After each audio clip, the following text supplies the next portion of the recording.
आदरणीय अध्यक्ष महोदय जी, आज इस विषय पर आपने मुझे बोलने का मौका दिया, इसके लिए मैं आपकी बहुत बहुत आभारी हूँ। ये वो विषय है जो देश की हर महिला के दिल के का ही विषय है, इसलिए आज इस पे बोलने का मौका मिले, इसके लिए मैं आपकी फिर से आभारी हूँ। इस विषय का एक छोटा सा बैकग्राउंड बताना चाहती हूँ, क्योंकि प्रधानमंत्री महोदय जी ने अपने भाषण में काफ़ी जिक्र किए कि किसने रोका, कैसे रोका, 30 सालों से कैसे ये निर्णय रोका गया। तो इसका बैकग्राउंड ये है, मेरे सत्ता पक्ष के साथियों को शायद ये बात पसंद नहीं आएगी, लेकिन इसका ऐतिहासिक बैकग्राउंड ये है कि इसकी शुरुआत भी नेहरू नाम के एक व्यक्ति ने ही किया। लेकिन घबराइए नहीं, ये वो नेहरू नहीं है जिनसे आप इतना कतराते हैं। ये उनके पिताजी मोतीलाल नेहरू जी ने एक रिपोर्ट तैयार की थी 1928 में, और उस प्रतिवेदन को उन्होंने कांग्रेस पार्टी की कार्य समिति को दिया था। वो एक समिति के अध्यक्ष थे, उसमें उन्होंने 19 मूल अधिकारों की सूची बनाई थी। 1931 में सरदार पटेल जी की अध्यक्षता में कांग्रेस अधिवेशन हुआ था कराची में। उस कराची अधिवेशन में इस प्रस्ताव को पारित किया गया और वहीं से ये शुरुआत हुई कि महिलाओं का समान अधिकार हमारे देश की राजनीति में शामिल हुआ। उसी समय 1 वोट 1 सिटीजन 1 वैल्यू का सिद्धांत भी हमारी राजनीति में स्थापित हुआ। आपको ताज्जुब होगा ये जानकर कि जबकि इस सिद्धांत की वजह से हमारे देश में महिलाओं को वोट देने का अधिकार आज़ादी के पहले दिन से मिला, अमेरिका जैसे देश में ये अधिकार उन्हें इस अधिकार के लिए 150 साल इंतज़ार करना पड़ा, संघर्ष करना पड़ा। हमारे देश की राजनीतिक व्यवस्था में महिला आरक्षण लागू करना भी दुनिया में एक ऐसा ही अनोखा कदम था। पंचायतों और नगर पालिकाओं में 33% आरक्षण का प्रावधान भी भारतीय राष्ट्रीय कांग्रेस की सरकार ने स्वर्गीय राजीव गांधी जी के नेतृत्व में सदन पटल पर पहली बार पेश किया, मगर उस समय ये प्रावधान पारित नहीं हो पाया। आज आदरणीय प्रधानमंत्री महोदय जी ने भी इसका जिक्र किया, लेकिन हमेशा की तरह उन्होंने आधी बात बोल दी। उन्होंने कहा, सदन को ये बताया कि विरोध करने वाले कौन थे, उन्होंने ये नहीं बताया। उन्होंने कहा कि इसका विरोध हुआ, कौन किसने विरोध किया और नहीं बताया। विरोध तो आप ही ने किया था, भाजपा ने। कुछ सालों बाद स्वर्गीय श्री पीवी नरसिम्हा राव जी के नेतृत्व में कांग्रेस सरकार ने इस कानून को सदन में पारित करके लागू किया। आज अपने भाषण में प्रधानमंत्री जी ने जब पंचायत की आंदोलित महिलाओं का जिक्र किया, तो ये समझ लीजिए कि इस कदम के चलते ही आज 40 लाख पंचायत प्रतिनिधियों में से 15 लाख महिलाएं हमारे लोकतंत्र में भागीदार हैं। 2010 में स्वर्गीय प्रधानमंत्री डॉक्टर मनमोहन सिंह जी और यूपीए की अध्यक्ष श्रीमती सोनिया गांधी जी के नेतृत्व में कांग्रेस पार्टी ने लोकसभा और विधानसभा में महिलाओं को आरक्षण देने का फिर से प्रयास किया। राज्यसभा में इसे पारित भी कराया, लेकिन लोकसभा में आम सहमति नहीं बन पाई। 2018 में आदरणीय श्री राहुल गांधी जी ने मोदी जी को एक पत्र लिखा, और उस पत्र में उन्होंने कहा कि ये महिला का जो आरक्षण है ये 2019 तक लागू हो जाना चाहिए। मुझे लगता है कि यहाँ आकर प्रधानमंत्री जी राहुल जी का मजाक तो बना लेते हैं, लेकिन घर जाके उनकी बातों पर गौर करते हैं, क्योंकि हम आज उसी बात पर चर्चा कर रहे हैं। वैसे आज प्रधानमंत्री जी की बातों से ये लगा कि भाजपा ही महिला आरक्षण के चैंपियन, प्रस्तावक और सबसे बड़े समर्थक रहे हैं। इनके पूरे भाषण में यही बात थी, जबकि ये कह रहे थे कि इन्हें इसका श्रेय नहीं चाहिए। कोई भी महिला आपको बता देगी कि बार बार बहकाने वाले पुरुषों को महिलाएं झट से पहचान लेती हैं। थोड़ी सावधानी बरत लीजिए, पकड़े जाएंगे। आखिर जब 2023 में राहुल जी के पत्र को पढ़ने के कुछ सालों बाद, हाँ, उसके बाद पढ़ लिया। आखिर जब 2023 में आदरणीय प्रधानमंत्री नरेंद्र मोदी जी की सरकार ने यह अधिनियम सर्वसहमति से पारित किया, तब भारतीय राष्ट्रीय कांग्रेस ने अपनी विचारधारा के अनुकूल इसका पूरा समर्थन किया।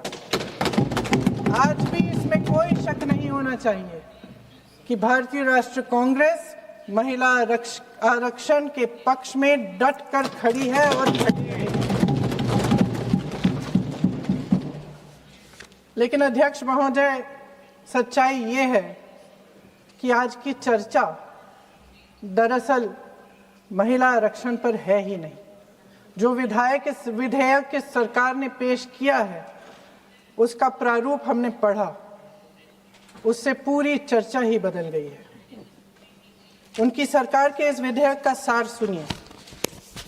सबसे पहले इसमें लिखा है कि संसद में महिला आरक्षण 2029 तक लागू होना चाहिए। अब सहमत है।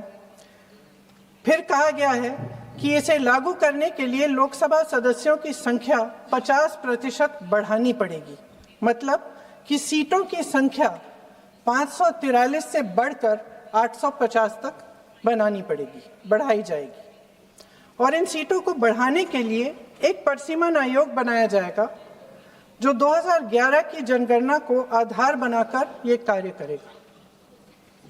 ऊपर से इसमें कोई आपत्तिजनक बात नहीं लगती, मगर इसे गहराई से समझा जाए तो इसका असली मकसद उभरता है।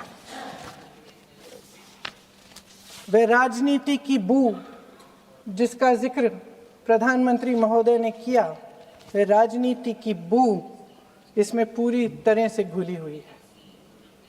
दरअसल इसी सरकार ने महिला आरक्षण का जो विधेयक सर्वसहमति से 2023 में पारित कराया था, उसमें दो चीजें थी जो इस विधेयक में नहीं है।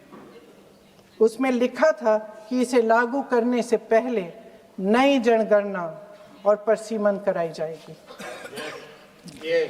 अब अचानक क्या हो गया? मन बदल गया। वही सरकार पुराने आंकड़ों के आधार पर क्यों आगे बढ़ना चाह रही है और इतनी जल्दबाजी क्यों? अध्यक्ष महोदय, ये हमारे देश की सच्चाई है कि प्रतिनिधित्व का सवाल जनसंख्या के सवाल से जुड़ा हुआ है। जब तक जातीय जनगणना नहीं होती, सभी वर्गों को उचित प्रतिनिधित्व नहीं मिल सकता। यह अनिवार्य है।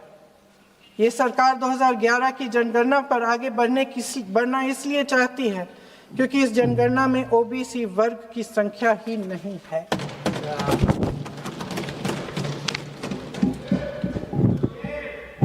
आज प्रधानमंत्री महोदय ने बड़े हल्के में बोल दिया कि इस वर्ग और उस वर्ग के बारे में हम बाद में देख लेंगे। कौन सा इस वर्ग, कौन सा उस वर्ग? ओबीसी वर्ग की बात कर रहे थे कि हम बाद में ही देख लेंगे इसके बारे में। ये हल्के में नहीं लेना चाहिए अध्यक्ष महोदय। एक बहुत बड़ी संख्या है, एक पूरे वर्ग का परिश्रम है, एक पूरे वर्ग का संघर्ष है।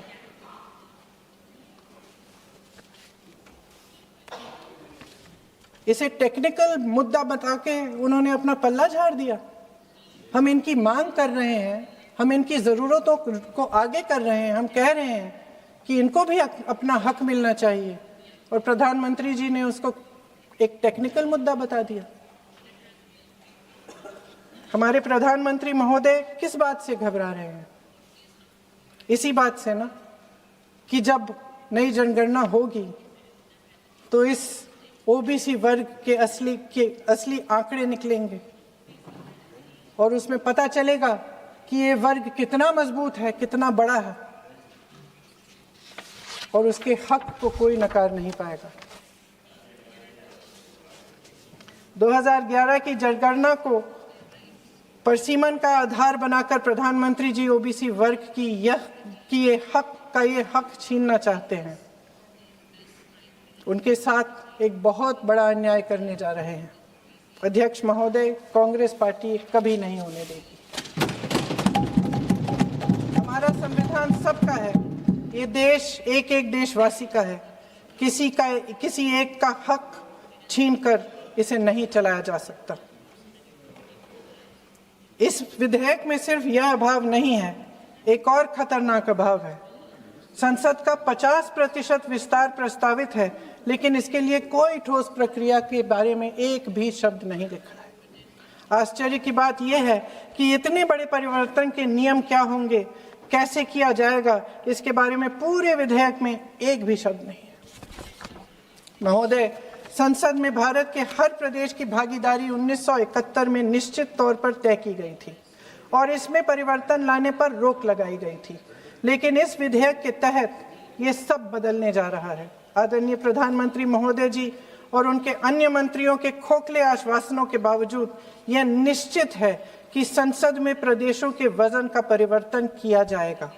हमारे लोकतंत्र की व्यवस्था में इतने बड़े परिवर्तन के लिए पूरी प्रक्रिया बनी हुई है, मगर इनकी योजना यही है कि प्रक्रिया को नकारा जाएगा। जिस तरह असम में इन्होंने मनचाहे सीटों को काटा पीटा, विपक्षी दलों के नेताओं की सीटों का विभाजन किया और अपने राजनीतिक फायदे के लिए नई सीमाएं बनाई, उसी तरह ये पूरे देश में इसका मतलब ये है कि परिसीमन आयोग में सरकार द्वारा चुने गए 3 जने इस पूरे देश के प्रदेशों का वजूद, देश के लोकतंत्र में उनकी भागीदारी और उनका महत्व तय करेंगे। लोकतंत्र को खत्म करने की शुरुआत तो इस सरकार ने चुनाव आयोग, न्यायपालिका, मीडिया और अन्य संस्थाओं पर अपना पूरा दबाव डालकर शुरू कर ही लिया था, मगर अब लोकतंत्र पर खुला वार होने जा रहा है। अगर ये विधेयक पारित होता है तो समझ लीजिए कि इस देश में लोकतंत्र खत्म हो जाएगा। अध्यक्ष महोदय, मौजूदा सरकार एक बार फिर इस देश की जनता की आंखों में धूल झोंकने का काम करके देश की अखंडता पर बहुत बड़ा हमला कर रही है। एक तरफ महिला आरक्षण की बड़ी बड़ी बातें, तो दूसरी तरफ गुप्त रूप से ओबीसी वर्ग का हक छीना जा रहा है और कुछ प्रदेशों की ताकत कम करके लोकतंत्र की धज्जियां उड़ाकर अगले चुनाव के लिए अपनी पार्टी की मजबूती का ढांचा बनाया जा रहा है। हंस रहे हैं गृह मंत्री जी, हंस रहे हैं। पूरी योजना बना रखी है। चाणक्य आज अगर जिंदा होते तो वो भी चौंक जाते आपकी राजनीतिक कुटिलता पे।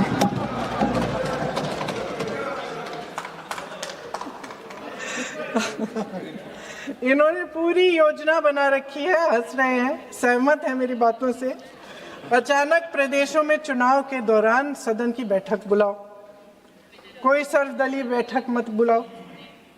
विधेयक का प्रारूप सिर्फ एक दिन पहले सार्वजनिक कर लो ताकि विपक्ष को कोई मौका न मिले कि इस पे चर्चा कर ठीक ढंग से हो। मीडिया और पब्लिक में पहले से ही चर्चा शुरू कर लो कि मोदी जी एक बहुत बड़ा कदम उठाने वाले हैं महिलाओं के उत्थान के लिए। ये विपक्षी दल के जो नेता हैं कुछ समझते नहीं हैं, राष्ट्र के हित में कुछ करते नहीं हैं, विरोध करेंगे। बेचारे मोदी जी इतना बड़ा कदम उठाने वाले हैं, सबको इनका साथ देना चाहिए राजनीति से ऊपर उठकर, और ये कर करके विपक्ष को धर्म संकट में डाल दो।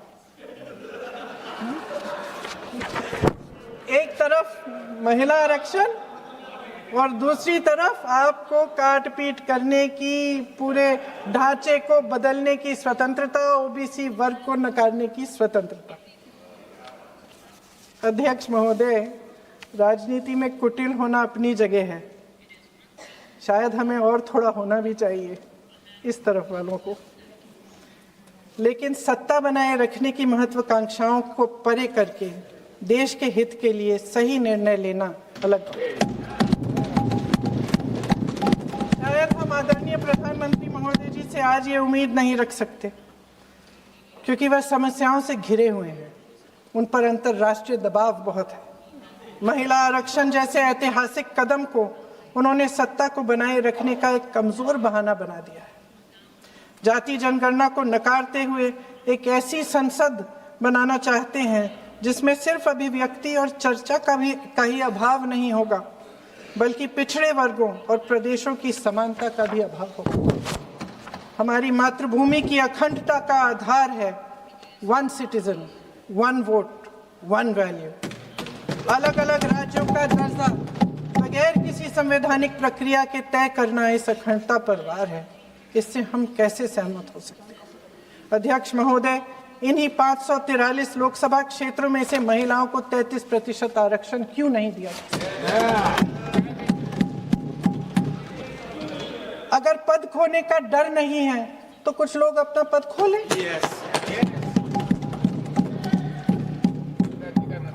इसी में से SC ST का जो दर्जा है, SC ST में महिलाओं का आरक्षण 33% हो जाए, 1/3 आरक्षण हो जाए, OBC का भी उचित आरक्षण हो जाए, आज पारित हो सकता है। शुभ काम भी हो जाएगा, बेवजह प्रक्रियाहीन परिसीमन से देश का नुकसान भी नहीं होगा और काला टीका भी काम आ जाएगा।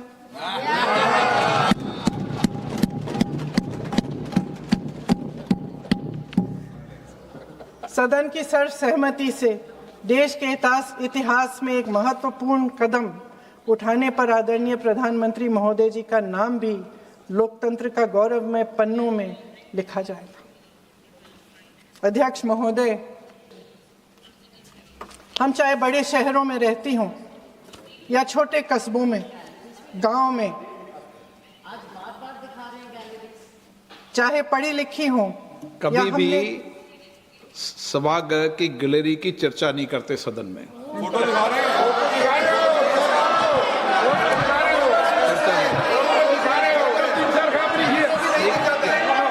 एक मिनट महोदय, मैं थोड़ी अभी भी थोड़ी नई हूँ, मैं समझ जाऊंगी। प्रियंका जी, एक मिनट। माननीय सभासदों, सभा की सहमति हो तो सभा की कार्रवाई आज रात को 11 बजे तक बढ़ा दी जाए।